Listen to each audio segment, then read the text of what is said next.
You're listening to the Archetype Effect, conversations redefining power, purpose and leadership for women and the coaches who guide them. I'm Ros Cardinal, leadership coach and creator of the Women's Leader Archetypes. Together we'll explore the real stories, the research and reflections that help women rise with clarity and authentic power. Before we begin today, I want to invite you to slow down a little. Not because anything we're about to talk about is difficult or heavy, but because this episode isn't meant to be rushed. It isn't designed to be consumed like content. It's designed to be lived alongside you in whatever you're doing right now. If you're walking, you're driving, you're making a cup of tea, or even folding laundry, that's perfect. Let your body do what it already knows how to do. And just let a part of your attention just soften enough to notice what lands. In the last episode, we talked about why leadership so often feels misaligned for women, why so many capable, thoughtful, experienced women feel like they're performing leadership rather than inhabiting it, why success can look impressive on the outside and still feel quietly exhausting on the inside. Today, I want to give you language, not labels, not diagnoses, not another framework that tells you who you are or who you should become, but language that's going to create recognition. Because when women finally hear their inner experience named accurately, something shifts. The self-interrogation eases. The constant internal questioning quiets. We stop asking, what's wrong with me? And start asking a much more useful question. What has been moving through me all along? What you're about to hear are archetypes. Archetypes aren't personality types. They're not fixed identities, and they're not boxes you put yourself into. They're recurring patterns of motivation, energy, and leadership expression, and they show up across cultures, history, and lived experience. They're not about who you are, they're about how energy moves through you. Every woman carries all four of the archetypes we're going to explore today. The difference isn't whether you have them, the difference is which one tends to lead most often, which one the world has rewarded, and which one tends to go quiet when things feel unsafe or uncertain. As you listen, I want to gently suggest that you resist the urge to analyse yourself. You don't need to figure yourself out. You don't need to decide which archetype you are. You don't need to get anything right. Instead, listen with curiosity. Notice what makes you take a breath. Notice what brings a subtle sense of relief. And notice what stirs emotion before thought, because that's usually where the truth lives. Before we go any further, there's something important I want to say clearly. This work is not about fixing women. It's not about correcting behaviour, improving performance, or smoothing out rough edges so you fit more comfortably into the existing systems. It's about understanding the internal patterns that shape how you lead, what you tolerate, what you overdo, what you avoid, and also what you quietly long for. Because leadership isn't just what you do in the world. Leadership is what it costs you to do it. And many women have been paying a cost that hasn't been named properly. So let's begin naming it. Over the years in my coaching work, I noticed something long before I ever had language for it. When women talk about leadership challenges, they rarely start with skills. They don't lead with strategy models or communication techniques or influence frameworks. Even when they're highly capable, highly educated, and deeply experienced, that's not where they begin. They begin with experience. They say things like, I feel responsible for everyone. I'm exhausted from holding it all together. I can see what needs to happen, but I can't seem to land it. I'm tired of being the strong one. I don't know how to lead in this system without losing myself. These aren't skill gaps, they're pattern experiences. They're what happens when a woman's natural leadership energy meets an environment that doesn't quite recognise it, doesn't fully value it, or subtly asks her to translate it into something that's more acceptable. Traditional leadership models focus on behaviour, what leaders do, how they communicate, how they influence, how they make decisions. And those things absolutely matter. But archetypes focus on something deeper. They focus on how leadership energy moves through a person, what motivates you, what your nervous system responds to, what feels like safety, what feels like threat, what feels like belonging, and what feels like exile. Archetypes matter because they don't ask women to justify their experience intellectually. You don't have to prove an archetype. You don't have to explain it. You recognise it. And recognising creates relief. It allows you to say, this isn't a flaw, it's a pattern. And once you can see a pattern, you have a choice. I've watched women shift in real time when this happens. Their shoulders drop, their breathing changes, their voice softens. Not because something's wrong with them, but because something finally makes sense. They stop saying, I'm too much, and start saying, that's my warrior under pressure. They stop saying, I'm not confident enough, and start saying, my sovereign doesn't feel safe to step forward here. They stop saying, I overthink everything, and start saying, my wise woman is trying to protect me by slowing things down. They stop saying, I can't say no, and they start saying, my tribe builder thinks connection equals safety.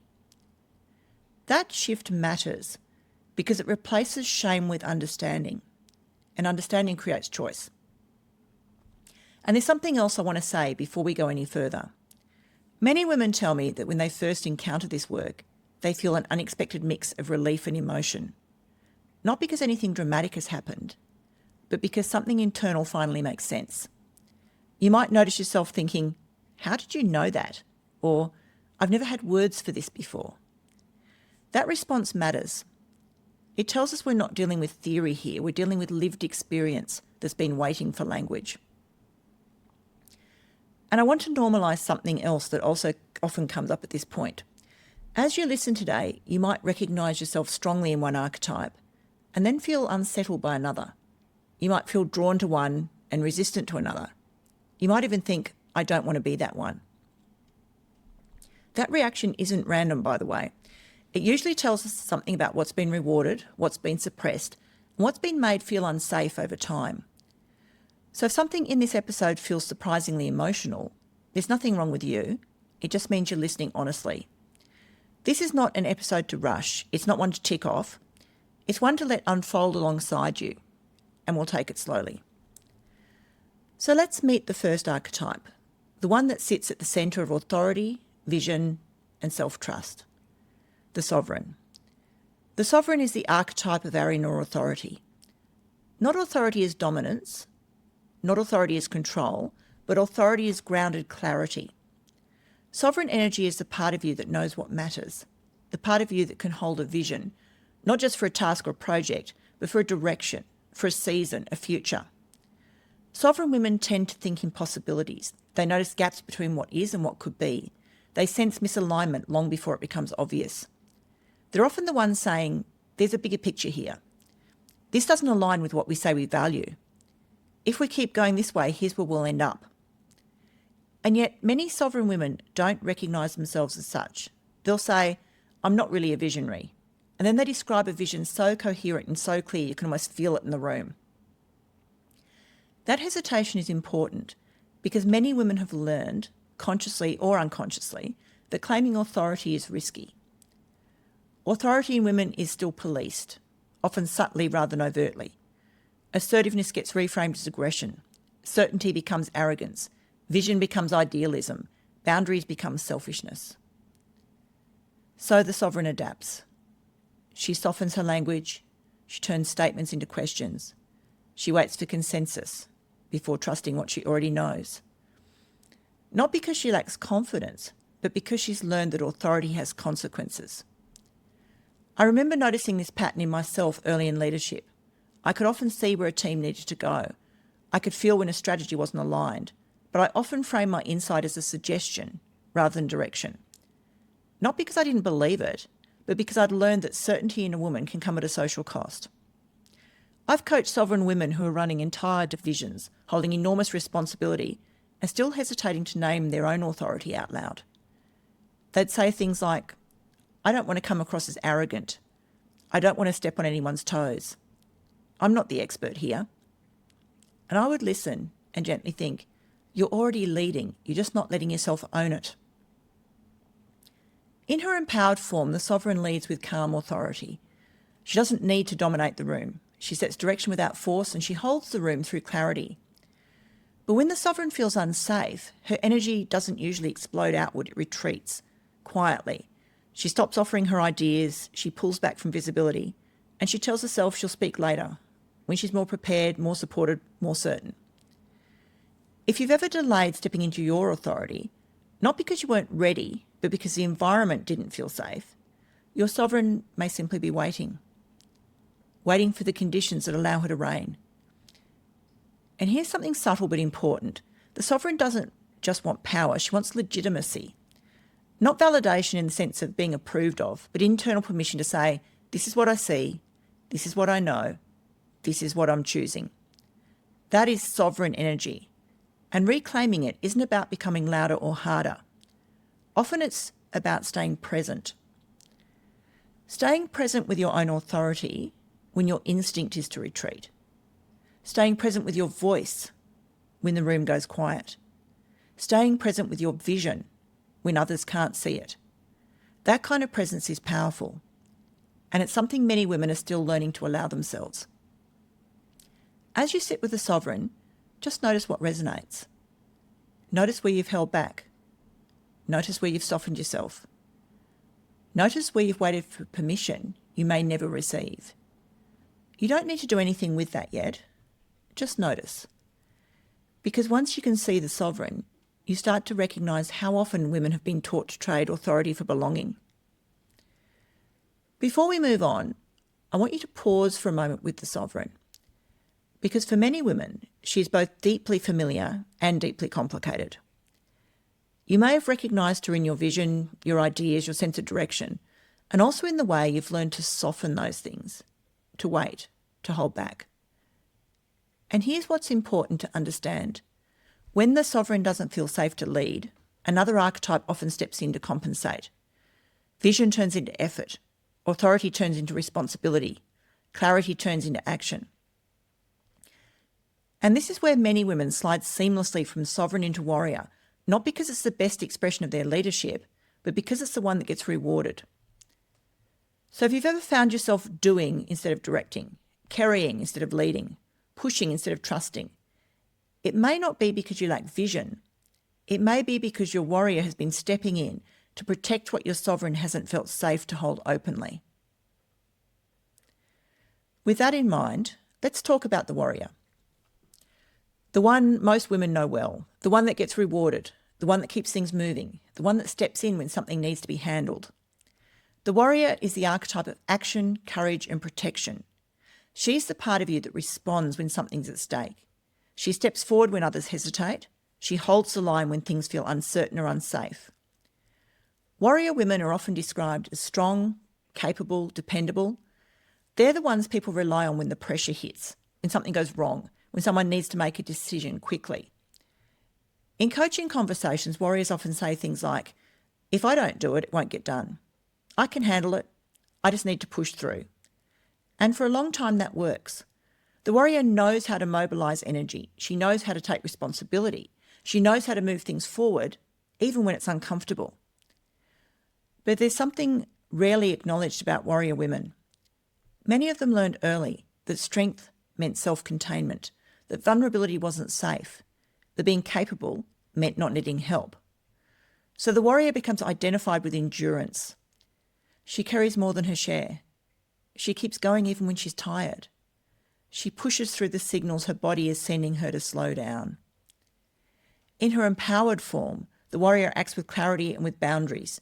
She knows when to step forward, and just as importantly, she knows when to step back.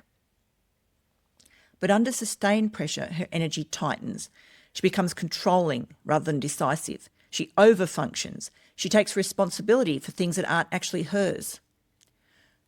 I've coached many warrior women who didn't recognise how exhausted they were until their bodies forced the issue.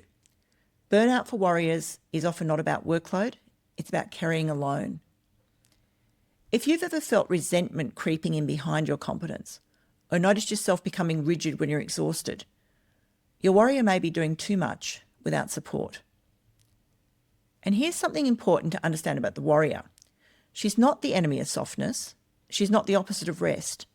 She's meant to protect what matters, not sacrifice herself for it. When the warrior is integrated, she becomes a powerful ally. When she's isolated, she becomes overworked. Just notice how she shows up for you. Now let's move to a very different energy, one that's quieter, slower, often misunderstood, the wise woman. The wise woman is the archetype of knowledge, insight, and influence through understanding. Her power doesn't come from position. It comes from what she knows and how she uses it. The wise woman is a lifelong learner. She gathers information, experience, and perspectives over time. She reads widely. She observes carefully, and she notices patterns that others haven't yet connected. But what distinguishes her most is this. She doesn't hoard knowledge, she circulates it. In her empowered form, the wise woman teaches. She mentors, she coaches, she stretches others by helping them see more than they could see alone. She asks questions that open thinking. She reframes problems so solutions become visible, and she makes complexity intelligible. This is how her influence grows. Not through authority, not through force, but through credibility, depth, and meaning-making. In leadership and coaching contexts, wise women often say things like, I love helping people connect the dots. I want others to be successful, not dependent on me. I'm at my best when I'm developing others. When the wise woman is resourced and recognised, she's generous with her insight. She elevates the capability of the whole system. Her presence makes people smarter, more confident, more discerning. But when her influence is threatened, something shifts. When her expertise is dismissed, when her knowledge is taken without acknowledgement, when others bypass her insight or just reduce it to an opinion, the wise woman doesn't become louder, she becomes protective. This is where the shadow of the lone wolf emerges. In the lone wolf, knowledge stops flowing outwards and starts folding inward. Information becomes control, insight becomes leverage. Delegation decreases, not out of ego, but out of fear that others won't see the full picture. The wise woman begins to hold on to what she knows. She keeps context to herself. She limits access to information. Not to dominate, but to maintain influence when she feels it slipping. In this shadow state, she may overfunction intellectually, stay indispensable by being the only one who really understands, withhold information until she feels safe, or control outcomes by controlling knowledge. Outwardly, she can look self-contained and capable. Internally, she often feels alone. Because the wise woman's deepest fear is not invisibility, it's irrelevance. If you've ever noticed yourself holding back information because others might misuse it, feeling reluctant to delegate because the nuance matters, staying central by being the one with the full picture, your wise woman may not be withdrawing, she may be protecting her influence.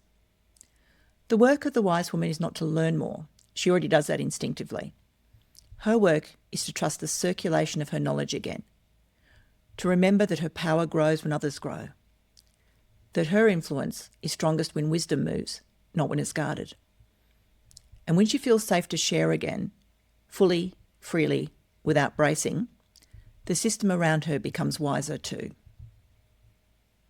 And now let's meet the archetype that feels everything, the tribe builder.